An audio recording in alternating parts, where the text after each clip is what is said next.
హైదరాబాద్ లో పలు ఎల్పీజీ స్టేషన్ల వద్ద పెద్ద ఎత్తున ఆటోలు క్యూ కట్టాయి. చాలా చోట్ల నో స్టాక్ బోర్డులు పెట్టడంతో వాహనదారులు తీవ్ర ఇబ్బందులు పడుతున్నారు. లగ్దికపూల్ ఎల్పీజీ స్టేషన్ వద్ద 2 కిలోమీటర్ల మేర ఆటోలు బారులు తీరాయి.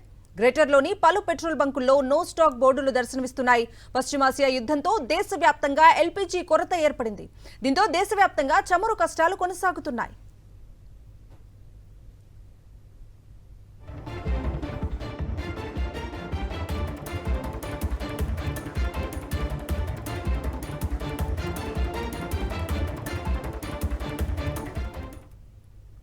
హైదరాబాద్ లో పలు ఎల్పీజీ స్టేషన్ల వద్ద పెద్ద ఎత్తున ఆటోలు క్యూ కట్టాయి. చాలా చోట్ల నో స్టాక్ బోర్డులు పెట్టడంతో వాహనదారులు తీవ్ర ఇబ్బందులు పడుతున్నారు. లగ్దికపూల్ ఎల్పీజీ స్టేషన్ వద్ద 2 కిలోమీటర్ల మేర ఆటోలు బారులు తీరాయి. గ్రేటర్లోని పలు పెట్రోల్ బంకుల్లో నో స్టాక్ బోర్డులు దర్శనమిస్తున్నాయి. పశ్చిమాసియా యుద్ధంతో దేశవ్యాప్తంగా ఎల్పీజీ కొరత ఏర్పడింది. దీంతో దేశవ్యాప్తంగా చమురు కష్టాలు కొనసాగుతున్నాయి. హైదరాబాద్ లో పెట్రోల్ బంకుల పరిస్థితిపై మరిన్ని వివరాలను మా ప్రతినిధి రాఘవేంద్ర అందిస్తారు.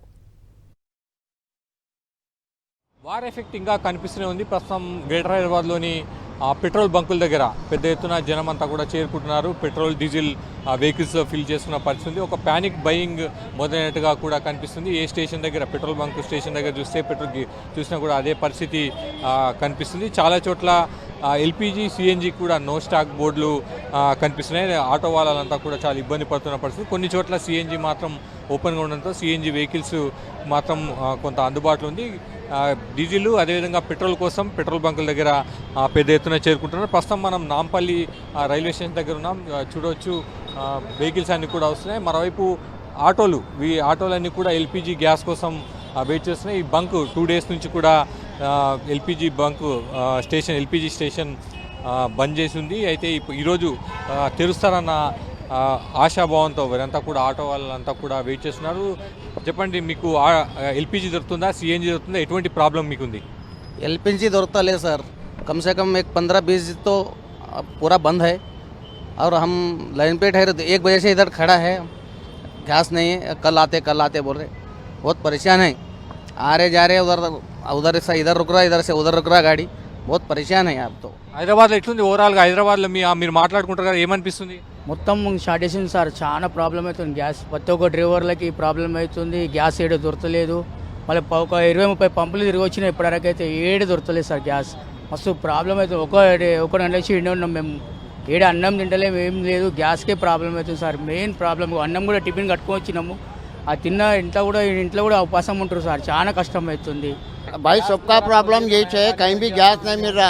पूरे 50 पंपा फिर के आ गए, जहाँ जा रहे 4 घंटे 5 घंटे लाइन में ठहरना पड़ रहा। बस उतना ही प्रॉब्लम है, गैस का ही प्रॉब्लम। ఏంటి మీకు ఎటువంటి ప్రాబ్లం? ఆటో చాలా తినని కూడా పరిశానం సార్. ఇంట్లో మేము చాలా ఏముంది అంటే ఎన్ని రోజుల నుంచి గ్యాస్ 3-4 వారం నుంచి అయితే సార్ గ్యాసే లేదు. అది కూడా 100 రూపాయలు గ్యాస్.